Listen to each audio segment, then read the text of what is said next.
Hello दोस्तों, कैसे हैं आप लोग। आई होप आप सबकी पढ़ाई अच्छी चल रही होगी। और अभी सारे एग्ज़ाम्स हो चुके हैं, बस बचे हैं RRB, RRB PO, RRB clerk और बाकी सभी के मेंस अगर प्री क्लियर होता है तो अभी आप सब लोग मेंस की क्लासें कर रहे होंगे और प्री के मॉक दे रहे होंगे।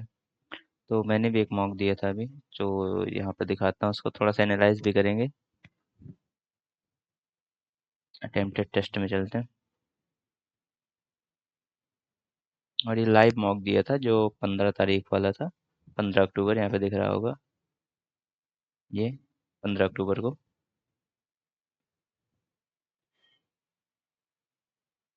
तो इसके एनालिसिस में चलते हैं पहले।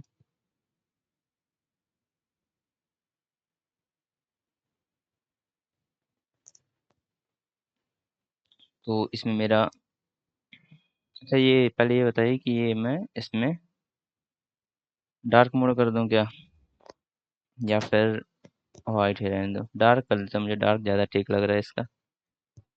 तो ठीक है, डार्क भी कर देते हैं। पर इसका हमको ये लेना पड़ेगा। तो मेरा ये जो यहाँ पर है 68.75 स्कोर आया था। ये क्या है, आरआरबी क्लर्क। 68.75। मैं 75 अटेम्प्ट किया था। और मेरे रीजनिंग में 40 अटेम्प्ट किया था। मैथ में 35। ये एक एक क्वेश्चन गलत हो गए हैं इसमें। और ये एक्यूरेसी 93.33। और जो परसेंटाइल है 75.25% है।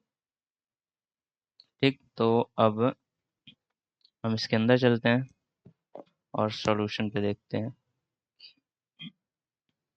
और एक बात और, अभी यहाँ पर एक मिनट बैक करके, हाँ यहाँ पर एक बात यहाँ पर देखने वाली ये है कि ये जो रीजनिंग वाला सेक्शन है, मैं 40 क्वेश्चन अटेम्प्ट किया हूँ। और यहाँ पर टाइम कितना दिया गया था, 25 मिनट। और मेरा 18 मिनट में हो गया लगभग 7 मिनट, 7 मिनट पहले। तो क्योंकि ये इजी था, और इसलिए भी ये इजी ज़्यादा लग रहा है क्योंकि अभी हम लोग S B I P O दे चुके हैं, एस बी आई क्लर्क दे चुके हैं, I B P S P O दे चुके हैं। ये सारे एग्ज़ाम्स हैं, ये एकदम हार्ड वाले एग्ज़ाम्स हैं। बैंकिंग सेक्टर में सबसे hard S B I P O और I B P S P O है। अब उनके बाद ये आते हैं, तो ये सब इजी है। और इसीलिए इस बार वाले जो आरआरबी के एग्ज़ाम होंगे उनमें काफ़ी ज़्यादा कट ऑफ जाएगी। तो ये था मेरा कि इसमें ये 18 मिनट में रीजनिंग हो गई। तो मैं बताता हूँ मैं कैसे किस अप्रोच से किया इसको। और मैथ मैथ में तो ये टोटल टाइम लगा। तो चलते हैं यहाँ पे सॉल्यूशन में इसके।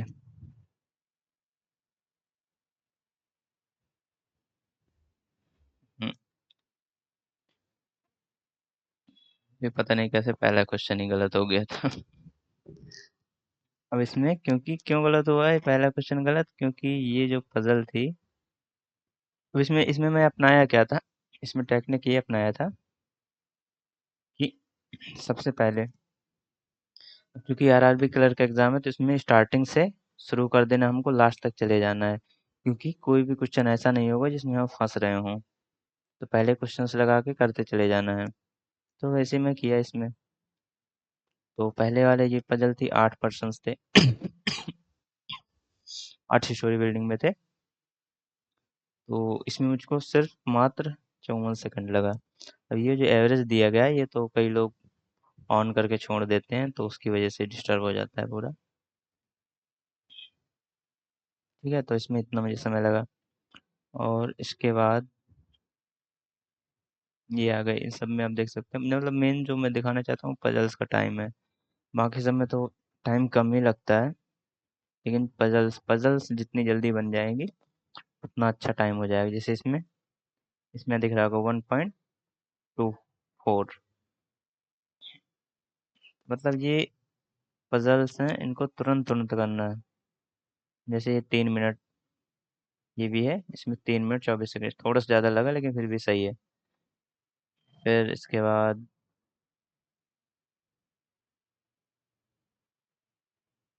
इसमें 1 मिनट 20 सेकंड।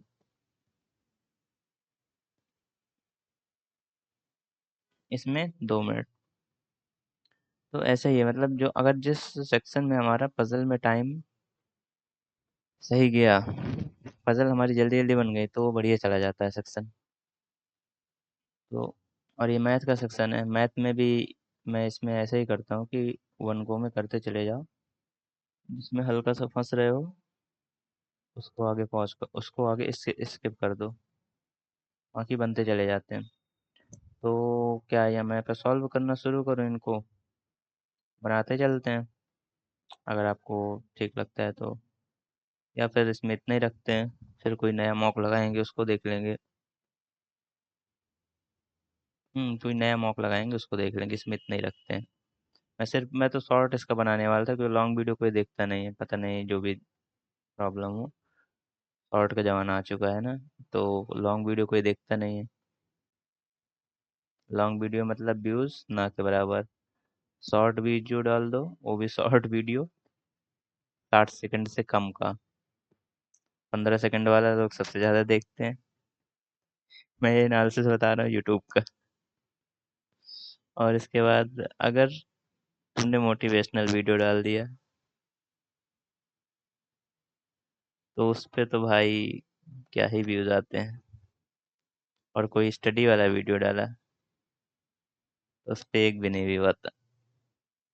लेकिन मुझे व्यूज़ से मतलब नहीं है, मैं तो सिर्फ ये अपने बेनिफिट के लिए डालता रहता हूँ। मुझे याद रहता है कि मेरे स्कोर पहले कितना रहा, अब कितना रहा।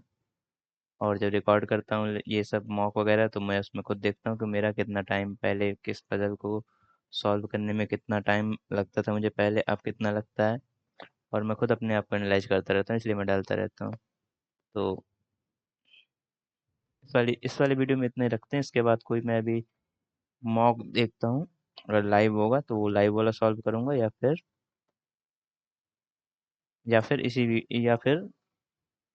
या फिर कोई और मॉक को सॉल्व कर लेंगे लाइव वाले के अलावा, जो भी हमारे उपलब्ध रहते हैं। और एक इंग्लिश के कई सारे इंग्लिश की मेरे पास, मैं जहाँ से इंग्लिश इंग्लिश का कई लोग पूछते रहते हैं, इंग्लिश में मार्क्स नहीं आते, तो इंग्लिश में सॉरी, इंग्लिश में मेरे खुद कभी कभी मार्क्स बहुत कम हो जाते हैं। लेकिन इंग्लिश का वही है कि जितनी ज़्यादा रीडिंग बढ़िया रहेगी, उतनी ज़्यादा उतने बढ़िया मार्क्स आते हैं। और रीडिंग रीडिंग भी इसका कई तरीके से, मतलब इंग्लिश की रीडिंग अलग तरीके से होती है, वैसे नहीं कि बस पढ़ते चले जाना। There are 8 person namely MNOPQRST, they are stay in the building where the bottom floor is number 1 and, मतलब ऐसे नहीं पढ़ना है कि पूरा पढ़ते चले जाओ और तुमको खुद नहीं पता लगे कि मैं क्या पढ़ गया। मतलब जैसे फुल स्टॉप दिया गया है तो फुल स्टॉप की जगह थोड़ा सा रुकना है, मतलब सेंटेंस को एक, जैसे अब ये वाला सेंटेंस जैसे पढ़ना है तो इसको कैसे पढ़ेंगे, they all stay in an 8 story building, मतलब ऐसे तोड़ तोड़ के, they all stay in an 8 floor building. तो मतलब अब पढ़ रहा है तो तुमको भी समझ में आ रहा है कि हाँ वो सभी लोग स्टे कर रहे हैं एक 8 स्टोरी की बिल्डिंग में। वेयर वेयर इसके बाद वेयर आराम मतलब थोड़ा रुक करके सॉरी, रुक करके थोड़ा, वेयर द बॉटम, अब इसको एक साथ पढ़ेंगे, the bottom floor is numbered 1, numbered 1 एक साथ, जैसे the bottom floor is numbered 1 and the top floor is numbered 8। तो ऐसे पढ़ोगे ना, तो जैसे हिंदी में हम लोग पढ़ते हैं वैसे इंग्लिश में इस तरीके से पढ़ेंगे, तो हमको खुद को समझ में आता है कि हाँ the bottom floor is numbered 1 and the top floor is number 8, but not necessary, इसको एक साथ पढ़ेंगे, but not necessary in the same order, ये एक साथ हो गया। अब इसी को अगर तुम एक साथ स्पीड में पढ़ते चले जाओगे तो उतना समझ में नहीं आएगा। Only 1 person stays on 1 floor, R stay on the only even prime number floor, N stay on one of the floor which is below 4, q stays on floor 5, 3 persons stay between n and t, s stays just below q, o stays 2 floors above him। तो ये मैं reading के लिए बता रहा हूँ कि कैसे रीड कर सकते हैं।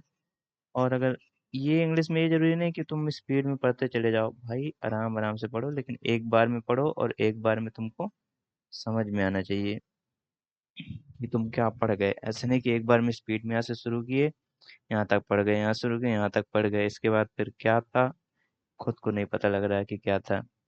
बस यही है इंग्लिश के लिए। ऐसे ही रीडिंग की प्रैक्टिस करनी है कि सेंटेंस को तोड़ तोड़ के पढ़ना है, जैसे जैसे अभी मैं बताया पढ़ करके वैसे तोड़ तोड़ के। बस बाकी यही है इस वीडियो में। बाकी हम लोग कोई नेक्स्ट वीडियो मॉक सॉल्व करेंगे तो उसमें हम पूरा अच्छे से मॉक सॉल्व करेंगे।